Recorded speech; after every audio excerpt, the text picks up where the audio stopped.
imagine a world without free press. I mean, it would be awful. Vi møtte den nederlandske ambassadøren på World Press Freedom Day. Nederland ligger i år på 3. plass over land med størst pressefrihet, men møter likevel utfordringer på området. We think the freedom of the press is extremely important.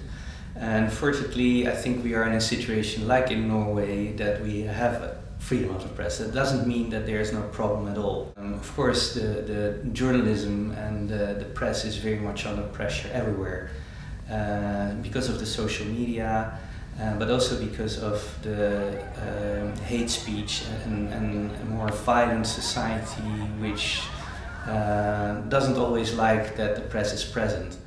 Ambassadøren mener at sosiale medier har blitt den nyeste utfordringen fri presse står ovenfor.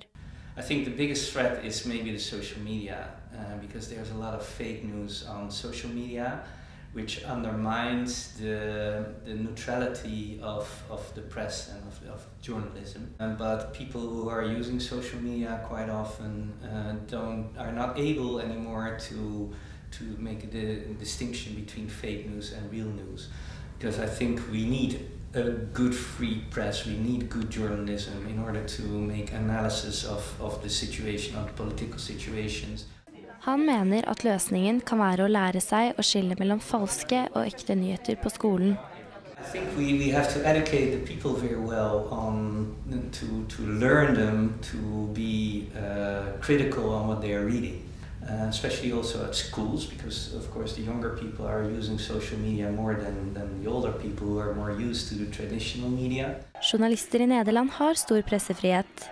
Likevel møter de på trusler og vold når de dekker opptøyer eller saker i problemfylte områder. This is one of the major problems of the press in the Netherlands. There is a sort of more violent reaction on the presence of journalists in certain circles.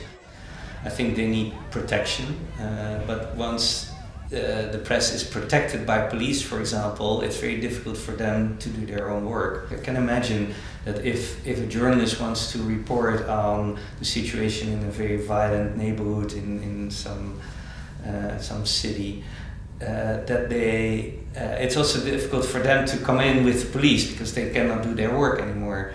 On the other hand, if they are forced out, they also cannot do their work. So they have to be creative and inventive how to get their stories.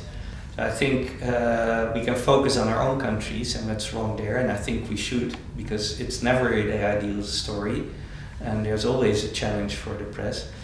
But we also need to support those journalists who are very much under pressure in less democratic countries.